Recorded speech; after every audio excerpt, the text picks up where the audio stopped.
Pine filled the air as I wrapped gifts, $12,000 spent. I overheard my sister, Emily, saying they only pretended to like me because I paid for everything. I booked a flight to Nassau. On Christmas morning, they found a locked house while I posted beach photos. My phone rang nonstop. Was I wrong? My sister's text hit me at 11:47 p.m., and the sheer audacity of it stopped my heart. She wasn't asking for a massive favor, she was telling me I was watching her 5 kids, like it was a royal decree, not a choice. My entire world, the one I'd carefully built, was about to be obliterated. I stood there, toothbrush dangling, foam oozing, utterly bewildered. Was I dreaming? Had my 35-year-old sister, Olivia, just decided to dump all 5 of her children on me with a 12-minute warning? No heads up, no please, just a cold, hard statement, you're closer, so you're watching the kids. We're already on the way. Mom has your spare key. That's how it always was with Olivia. Assumptions. Expectations. Entitlement. I'm Ethan, 33 years old, and I live alone in a cozy high-rise in downtown Boston. No pets, no roommates, no drama. Or, at least, I used to be able to say that last part. I work remotely as a product manager for a tech firm. To my family, that apparently translates to he's home all day doing nothing anyway. I've heard that line at family dinners so many times I stopped correcting them. But this? This was a whole new level. Let me rewind a bit because this mess didn't start at midnight with a text. It started years ago. Olivia, my older sister by 2 years, always acted like that gap made her my third parent. She's loud, confident, and fiercely controlling, especially when things aren't going her way. Growing up, she was the golden child, straight A's, soccer captain, first to marry, first to have kids. Meanwhile, I was the quiet one, the introvert, the disappointment, because I chose a career over a family and moved to the city instead of staying close to home. Olivia has 5 kids under 10, a husband who's never around, and a habit of treating everyone like her personal assistant. Babysitting? Expected. Picking up groceries? My job. Showing up for every birthday, recital, school event? Non-negotiable. If I missed one, I'd get a guilt trip from our mom. Long, tear-filled phone calls where she'd say, you know, she's under so much stress, or it would mean a lot to the kids if you showed up once in a while. As if I wasn't already working 60-hour weeks just to keep up with my own madness. I used to do it all. I really did try. I'd rearrange my schedule, cancel plans, drive 40 minutes to the suburbs just to sit on Olivia's couch while her toddler threw blocks at my head, and she ran a quick errand that lasted 3 hours. I did it because I thought that's what family does. You show up, you help, you don't keep score. But Olivia kept score. Not with fairness or appreciation, but with a twisted sense of who owed her. If you helped once, you were willing. If you were willing, she could demand. And if you said no, suddenly you were selfish, ungrateful, a bad brother, a bad son. The real unraveling began 6 months ago at our cousin Chloe's wedding. I'd flown in from a work conference just to attend. I was exhausted, jet-lagged, and had a client presentation the next day. But I showed up, gift in hand, tailored suit, because Chloe and I were close. I barely made it through the reception before Olivia cornered me at the bar, that two-eyed grin plastered on her face, the one she used when she was about to ask for something huge. Hey, I need you to take the kids overnight next weekend. Mark and I are doing a couples retreat, she said, sipping white wine like it was already a done deal. I blinked at her. I've got a product launch that weekend, I told her. She waved a dismissive hand. Just bring your laptop. You work from home, right? No, I said, trying to laugh it off. I work from home when I'm not launching software with $1 million budget on the line. She wasn't amused. Oh, come on. You're the only one who doesn't have responsibilities. I actually choked on my drink. Olivia, I have a job. A real one. with deadlines and people depending on me. She tilted her head, like she was looking at an alien. You don't have real responsibilities. No spouse, no kids. It's not the same. And there it was. The assumption that my life was worth less because it didn't revolve around diaper bags and daycare drop-offs. That somehow my career and my mental health were less important because I didn't have a car seat in the back of my sedan. I told her no that night. It was the first time I'd ever said no and stuck to it. I saw the shock in her eyes, the way her mouth twisted as if I'd insulted her. She didn't argue then, but the passive-aggressive texts started almost immediately. Comments in the family group chat. Little digs from our mom about how Olivia doesn't feel supported lately or needs help from her siblings, not judgment. My younger brother, Caleb, lives in Florida, married with 2 kids, but Olivia doesn't lay into him like she does with me. I think it's because she knows I'm the easier target. Or at least, I used to be. So, when I saw that text at 11:47 p.m., I wasn't surprised. Angry, yes, but not surprised. I hadn't agreed to anything. She hadn't called. I hadn't seen her in 2 weeks. But she just decided, that I was going to babysit 5 children overnight while she and her husband went off somewhere. She didn't even say where, just we're already on the way. And the kicker, Mom has your spare key. That hit me like a punch to the gut. I'd given our mom a key for emergencies, health scares, not for unauthorized handoffs of 5 unruly children in the middle of the night. I pictured them, Olivia and Mark, probably already halfway through their drive, smugly assuming I'd just roll over. That I'd wake up to giggling, juice spills, and a toddler tantrum before I even had my morning coffee. I sat on my couch, toothbrush still in hand, staring out at the quiet Boston skyline. For the first time in a long time, I didn't feel tired. I felt clear. Like something inside me had shifted. I didn't reply to the text. I called building security. Then I opened my laptop and booked a flight. I didn't pack much, just enough for a few days. I didn't even turn off the lights. I left everything exactly as it was, clean, calm, quiet. By the time Olivia arrived, she was met with a locked front door, a deactivated code, and a completely empty apartment. I know because the front desk called me right as I was boarding. But that's not where this story ends. Not even close. Because that night set off a chain of events I never could have predicted. What followed wasn't just about one text or one babysitting demand. It was about a family that had been taking advantage of me for years finally being told no. And the aftermath? That's where things got really messy. By the time I landed in Toronto and turned my phone back on, I had 23 texts, 3 missed calls from my mom, 2 voicemails from Olivia, and a video from my cousin Brooke. The video was short, grainy footage of my sister standing in the hallway outside my apartment, arms flailing as she argued with building security. Her voice was muffled, but even through the poor audio, I heard her screaming, "He can't just disappear. I have children." The next message was a screenshot from the group chat. Olivia had posted a photo of my apartment door and written, "Unbelievable. Ethan abandoned his family. Blocked us out of his life." I don't even know what to say. What followed was a tidal wave of family guilt. Uncle Robert weighed in, "This is why you don't give kids without kids any responsibilities. They don't understand what it means to show up." My mom, ever the diplomat for Olivia, responded, "He must have been overwhelmed. Let's not judge too harshly, but yes, Olivia, I understand how hurt you are." I didn't answer any of them. I just set my phone to do not disturb and spent 3 days exploring a city I'd never been to before, walking through quiet streets and sipping strong coffee in tiny cafes. For the first time in a long time, I felt like I was breathing air that hadn't passed through someone else's expectations first.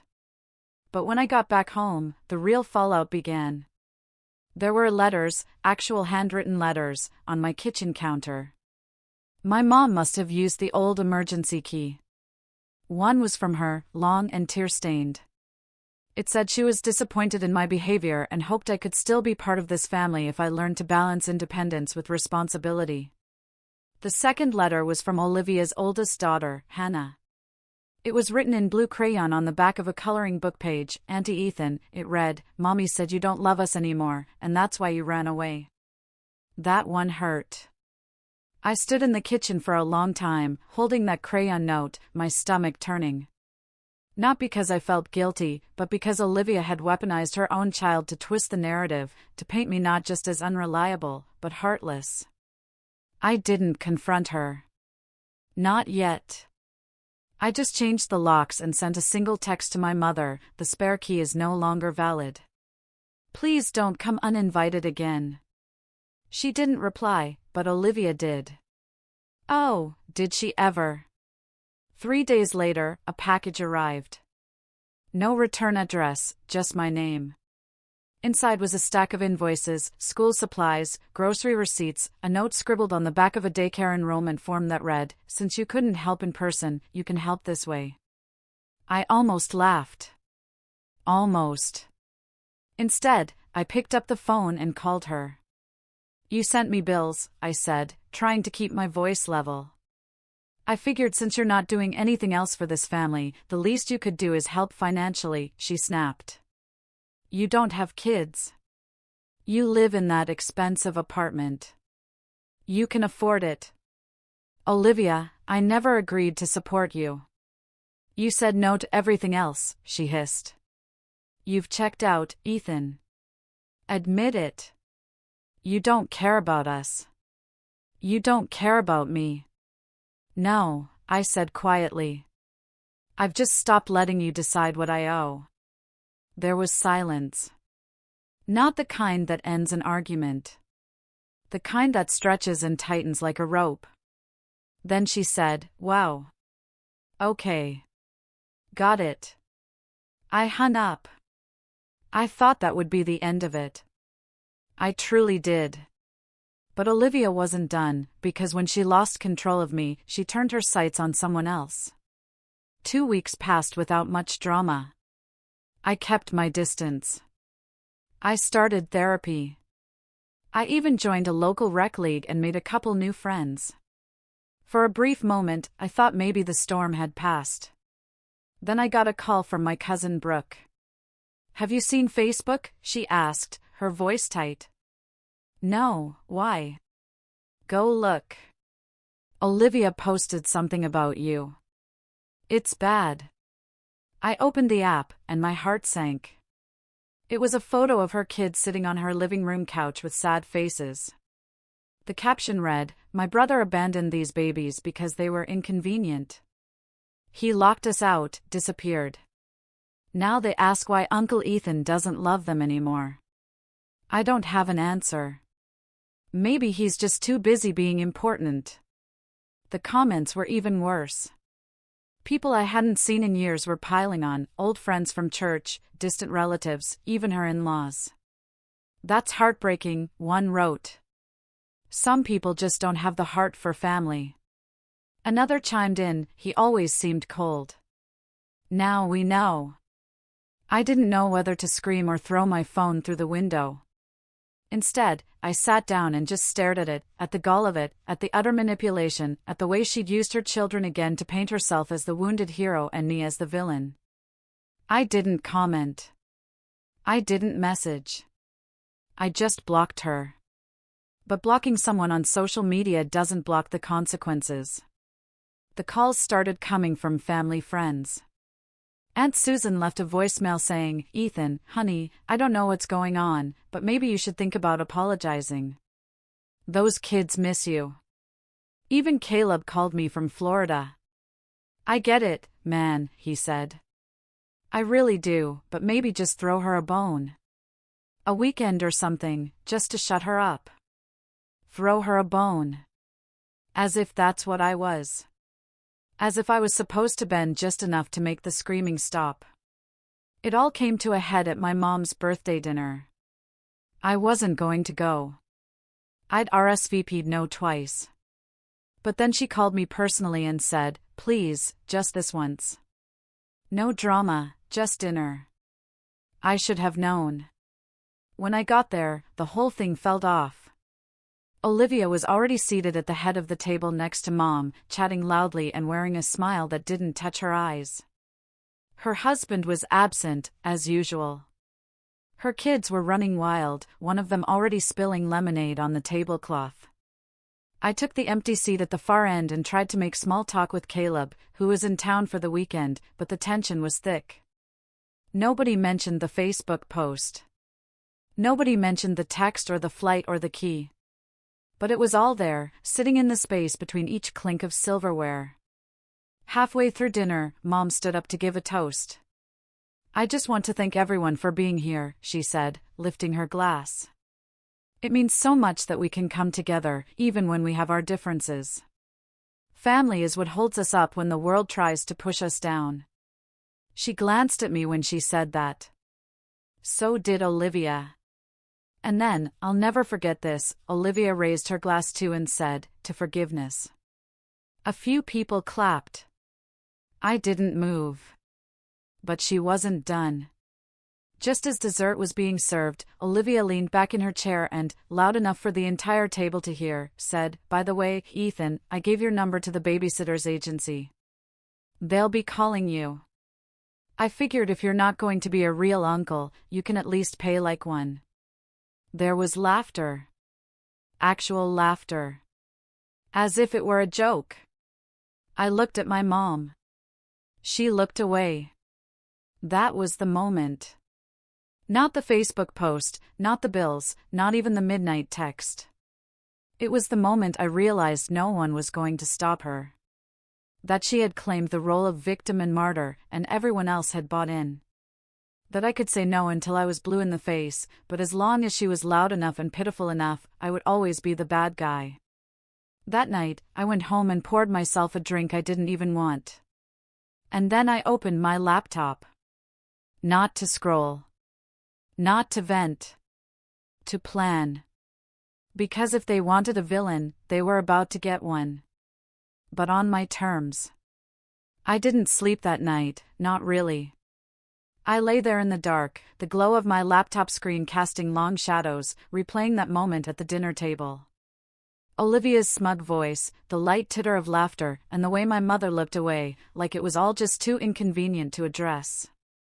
Like if she ignored the storm, maybe it wouldn't rain. I had always known Olivia was manipulative.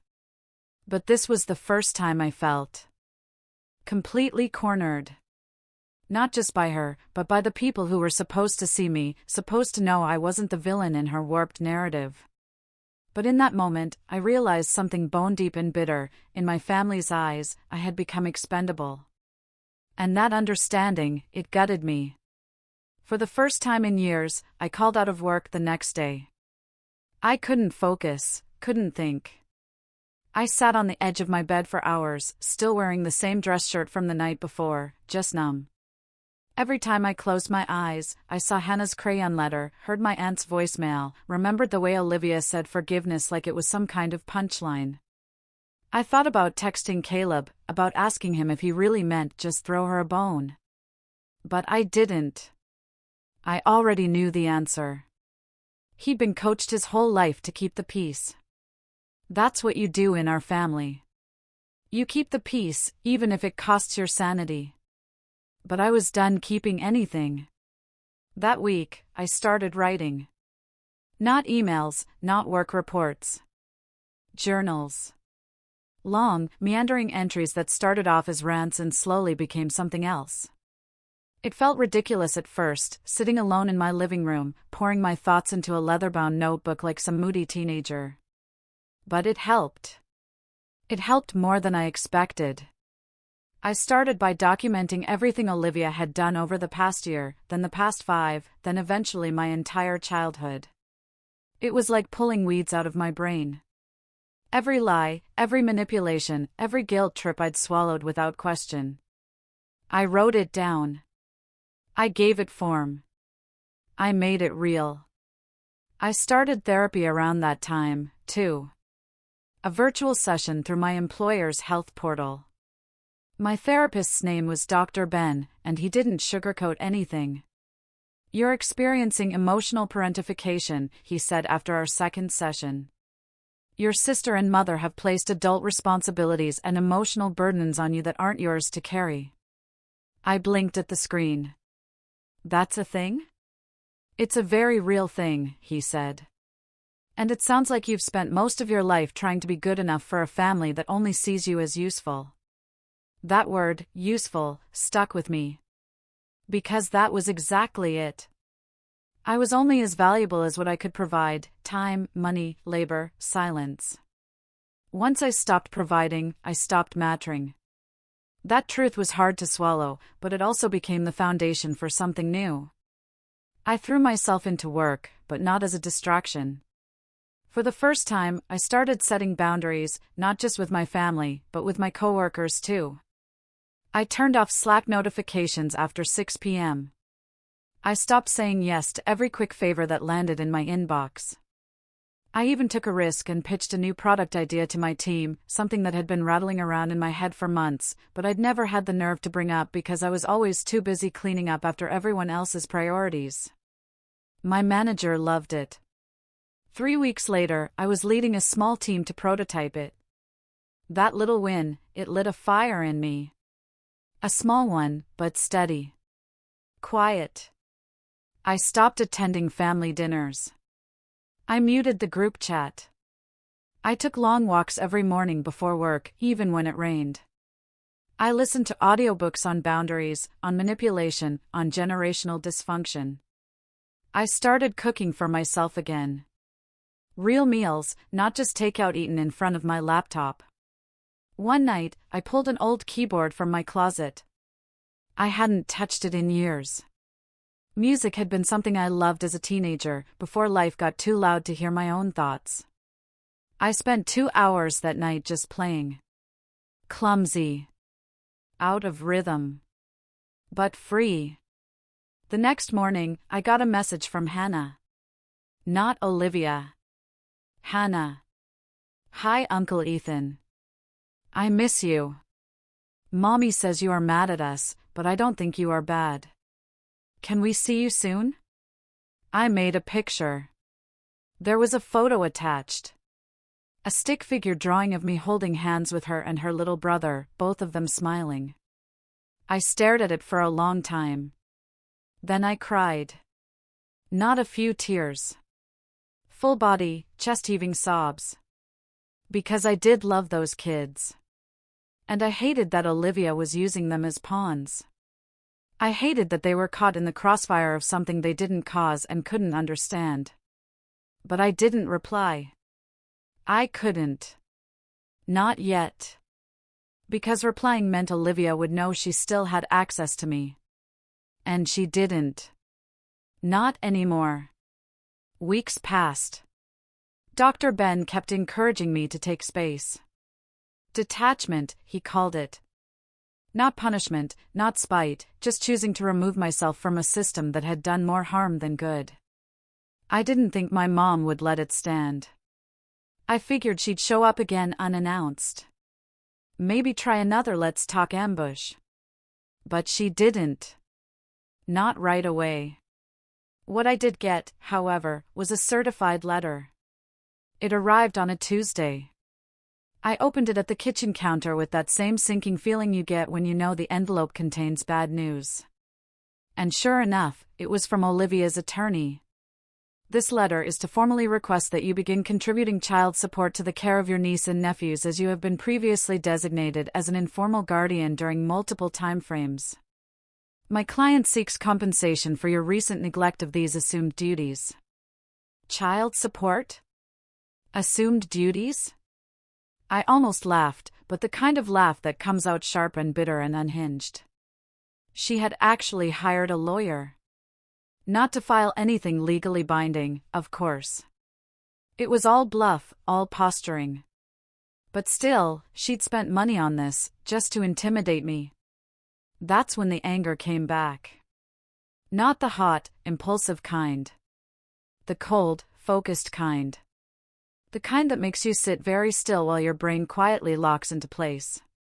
That night, I pulled out every document I had, every email, every voicemail, every screenshot from the past year. I organized it all into folders. I labeled everything. I even printed copies. I didn't know exactly what I'd do with them yet, but I knew I needed them. And then I did something I hadn't done in over a decade. I reached out to my father. My parents divorced when I was in college. My dad had remarried and moved to Colorado. Over the years, our relationship had faded to holiday texts and the occasional birthday card. But I knew one thing for sure: he couldn't stand Olivia. I called him the next morning. "Ethan," he said, confused. "Everything okay? Do you have a minute?" I told him everything. From the midnight babysitting ambush to the social media smear campaign to the fake child support letter. He was quiet for a long time afterward. Then he said, "She's turning into your mother." That hit me harder than I expected. He cleared his throat. "Listen, I don't have a solution, but if you ever need help, legal, financial, whatever, I've got you. Don't let them pull you back in." And I believed him. I started sleeping better after that. I stopped checking Olivia's social media altogether. I deleted old voicemails. I even blocked her number. And then I started looking into something I'd never seriously considered before: moving. Not just apartments, cities. The idea had always hovered in the back of my mind, like a fantasy, a clean break, a new place, a new life. But it never felt real. I had always stayed in Boston because it was familiar, because it kept me close to the family I thought I needed. But now that tie had frayed beyond repair. I applied for an internal transfer at my company. One of our satellite offices in Denver had an opening for a team lead. It was a long shot, but I applied anyway. A week later, I got the call. I got it. And just like that, everything clicked into place. I wasn't running away. I was choosing something better. Not revenge. Not yet. Just freedom. But of course, Olivia didn't know any of that. She still thought I was on the ropes. She had no idea what was coming. And I was going to make sure that when it did, she'd never see it coming. Not from the golden child's shadow. Not from the brother she thought would always say yes. But from the man who finally learned how to say no, and meant it. I gave myself a deadline: 90 days. 90 days to pack, plan, transfer, and disappear from the orbit of people who had kept me in emotional thrall for decades. But I wasn't going to leave quietly. I wasn't just going to vanish into a new zip code with a job title upgrade and a Spotify playlist called Fresh Start. No, I was going to make sure that when I left, I took back every piece of power Olivia and my mother had chipped away from me. And I was going to do it methodically. It started small, quiet. I didn't tell anyone about the job offer. I didn't post a single thing online. I stopped replying in the family group chat completely, even when they tried baiting me with things like, "Ethan, are you coming to Easter?" or "Should we not count on you again?" or "Olivia's youngest is asking why you hate them." I left the messages unread, unanswered. But I was watching. I kept quiet tabs on Olivia's social media through a burner account I'd created months ago. She was ramping up the martyr act, posting filtered photos of her kids with captions like "solo momming it again" or "they deserve better than the people who walked away." No names, no tags, but everyone knew who she meant. The comments were a mix of sympathy and sugar-sweet validation. Her circle of enablers was alive and well. It was clear Olivia had mastered the art of playing victim while building a digital pedestal out of straw and virtue signals. What she didn't know, what none of them knew, was that I'd begun compiling everything. Every manipulated message, every demand, every guilt trip, every screenshot of her posts and comments. I was building a timeline, a dossier. Not for legal action necessarily, though I kept that option open, but for clarity, for proof. For me, it felt like assembling a jigsaw puzzle of my own mistreatment. And with each piece, the picture became clearer. I had been trained to bend, to absorb, to compensate for her chaos. I wasn't just the quiet brother, I was the emotional landfill for a family that couldn't take responsibility for its own dysfunction. But that wasn't all I discovered. During one of my weekly therapy sessions, Dr. Ben leaned forward and said, "Have you ever considered documenting your experience publicly?" I blinked. "You mean, like, anonymously?" "Sure, or not. You don't have to name names, but there's value in sharing your story. Sometimes the truth can be its own form of accountability." That planted a seed. Later that week, I started writing again, but this time not in my journal. I opened a new Google Doc and wrote the headline, "How My Sister Tried to Turn Me into Her Free Babysitter and What I Did Instead." It was raw, brutal, honest. I told everything: the midnight ambush, the weaponized children, the Facebook smear campaign, even the fake attorney letter. I changed names and blurred details, but the core story remained intact. I wrote it like a memoir crossed with a psychological autopsy. And when I was done, I sent it to a friend of mine who worked in media. "Just curious," I said in the email, "would something like this be publishable?" She replied 2 hours later, "This is incredible. Send me your number." We talked the next day. She didn't want names, she wanted the story, the themes, the emotional truth behind the family dynamics. "It's too common," she said. "But nobody talks about it like this. The golden child, the guilt-tripped sibling. This would kill on Medium or any big story site." I gave her permission to pitch it. She did. It got picked up by a well-known digital magazine that focused on real-life stories about toxic family relationships. I didn't use my real name. I didn't need to. Within 2 weeks of publishing, the piece had over 400,000 views. I started getting messages, emails, DMs from people saying, "This is my life, and I thought I was alone, and thank you for writing this." Some were short, others were essays. All of them were proof that I wasn't crazy or selfish or broken. I was just one of many who had spent too long playing a role someone else wrote for them. But the real shift came when Olivia saw the article. I don't know exactly how she found it. Maybe someone sent it to her, or maybe one of her friends recognized the details. But I know when it happened, because my phone exploded. Missed calls, voicemails, a barrage of texts that ranged from, "How dare you air our family business," to "You think this makes you a hero? It makes you pathetic." I didn't reply. Then my mom called. "I can't believe you did this," she said, her voice thick with disappointment. I didn't name anyone, I replied calmly. "I told my story." "You embarrassed your sister." "No," I said, "she did that herself." She hung up. That night, I sat on my balcony with a whiskey in hand and watched the Denver city lights flicker. I felt something I hadn't felt in years. Not relief, exactly, but power. Control. Not over them, but over myself. But I still wasn't done. Because while the article was cathartic, it didn't change the fact that Olivia was still toxic, still manipulating, still building her life on the backs of people she steamrolled. And now that I had real distance and real clarity, I started thinking bigger. I remembered something Olivia once let slip during a family brunch a year ago, back when I was still volunteering for babysitting duty. She had mentioned how she never officially registered her side hustle, a small online boutique she ran through Instagram, selling handmade children's clothes and accessories. She bragged about skipping business taxes, how she took payments through friends and family to avoid transaction fees, and how no one needed to know how much she was making.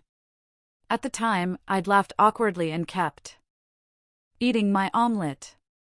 Now, I remembered every word. And I still had the receipts. Literally. She had used me as a shipping address for over 50 orders when her own place was flooded during a plumbing disaster. I had emails, tracking numbers, handwritten order notes. Suddenly, I realized I had leverage. Not to ruin her, I didn't want that. But to stop her. To force a ceasefire. I contacted a CPA friend, told her everything. I'm not looking to report her, I said. I just want to know how illegal this is. She laughed. Technically, very. She's likely avoided thousands in taxes. If she's using Zelle or Venmo or even PayPal and not reporting earnings, she's skating on ice that's already cracking. Could I make her aware of that? Absolutely, she said. And I can even help you draft a letter. You don't have to threaten, just inform. So, we did. We crafted a document with polite language and attached a full spreadsheet of Olivia's likely undeclared income, estimated back taxes, and the IRS thresholds for self-employment reporting. We didn't send it to the IRS. We just printed it and mailed it to her. Certified. I waited. 3 days passed before I got the text. You think you're clever? I'm not scared of you. I didn't answer. She sent another the next day. What do you want from me? Now, that was interesting. Because it wasn't a threat. It was a question. A crack. For once, she wasn't yelling. She was worried. I stared at that message for a long time. Then I wrote back one sentence, I want you to leave me alone. She didn't reply. The next day, I got a message from my mom. No more games, Ethan. This is tearing the family apart. To which I replied, maybe it needed to be. And that was it. No more texts, no more calls, no more birthday invites or Facebook pity parades. It was as if a plug had been pulled and all the noise drained out. I felt calm. Not joyful, but still clear. And in the silence, I packed. Every room, every drawer, every last corner of my apartment became a symbol of transition. I sold my couch, donated my books, sold my car.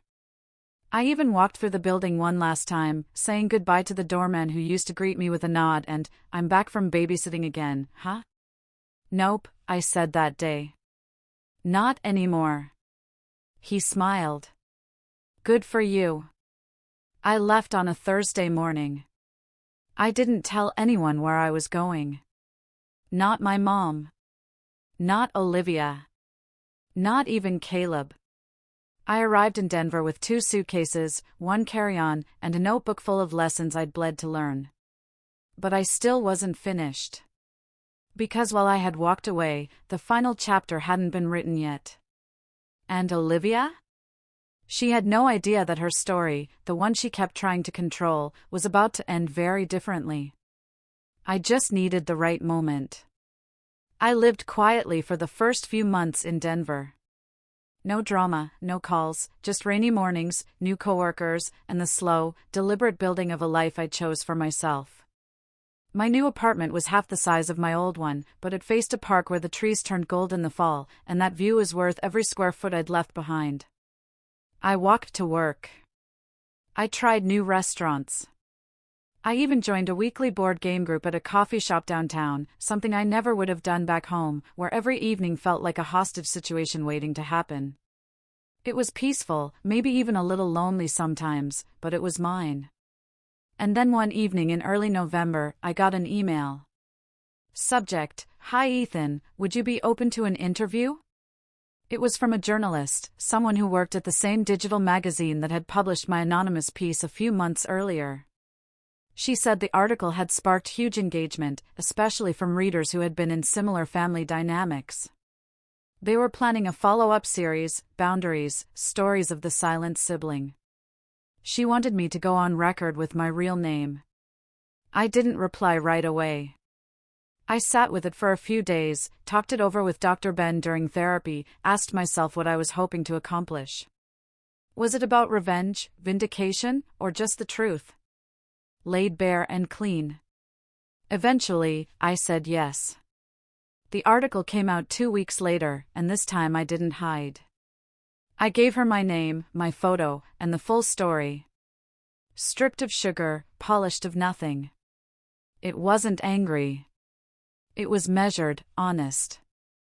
I described the guilt, the years of invisible obligation, the emotional blackmail that had been dressed up as family duty. I detailed how Olivia had ambushed me, how my mom had enabled her, how I'd finally walked away, and why. The piece went viral. It got picked up by bigger outlets. Republished, quoted, even turned into a podcast segment.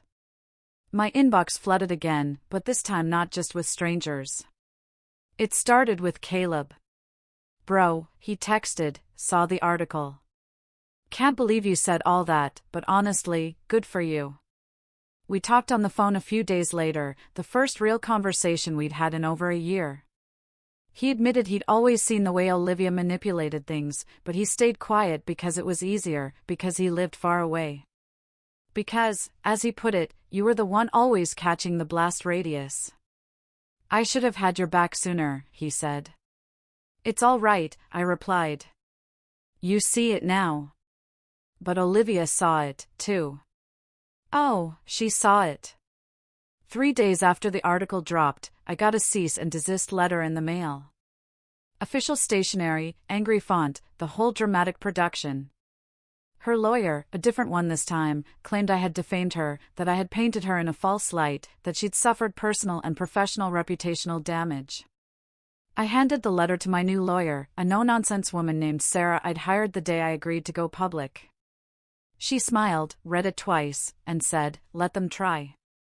They have no case. Truth is a defense, and you've got plenty of documentation." She was right.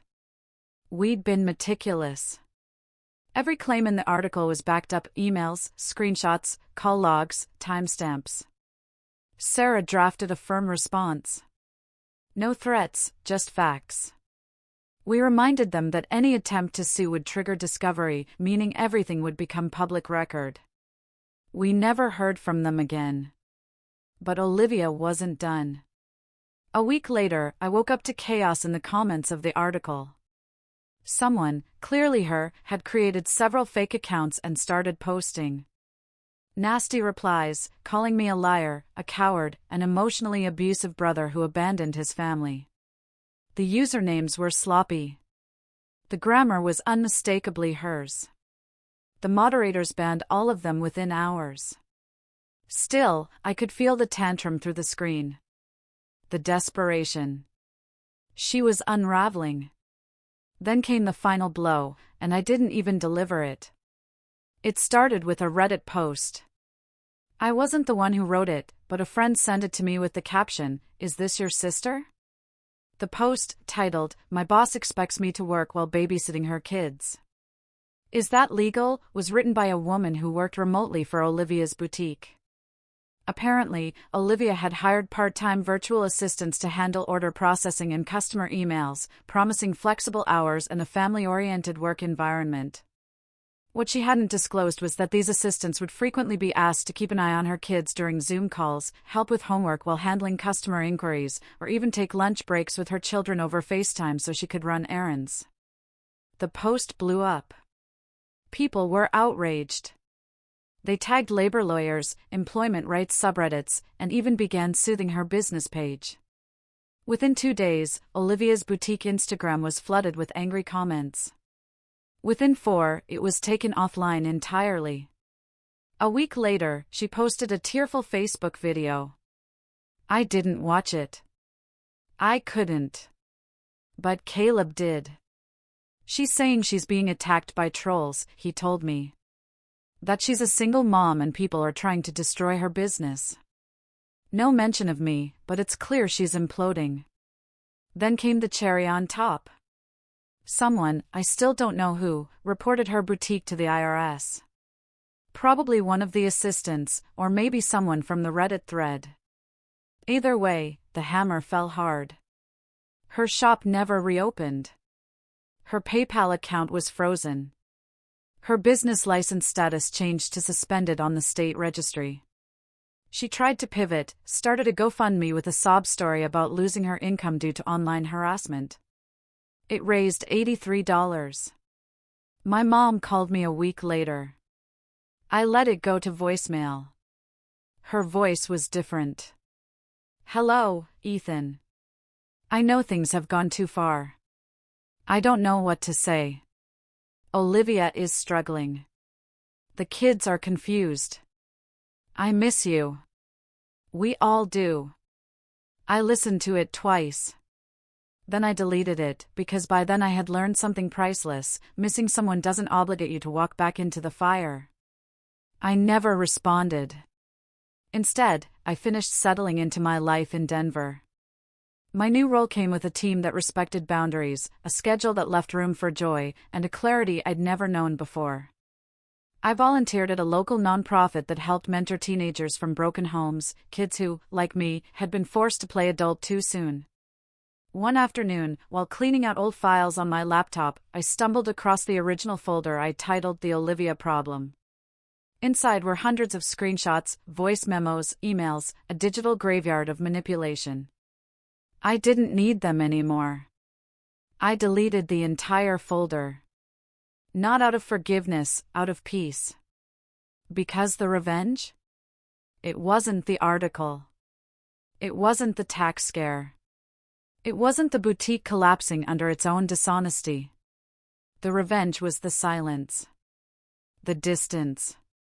The life rebuilt. Olivia had spent years trying to paint me as bitter, cold, selfish. But in the end, she wasn't left with a villain. She was left with her own reflection. And me? I was finally free. I used to think walking away was weakness. Now I know it's the strongest thing I've ever done. What would you have done?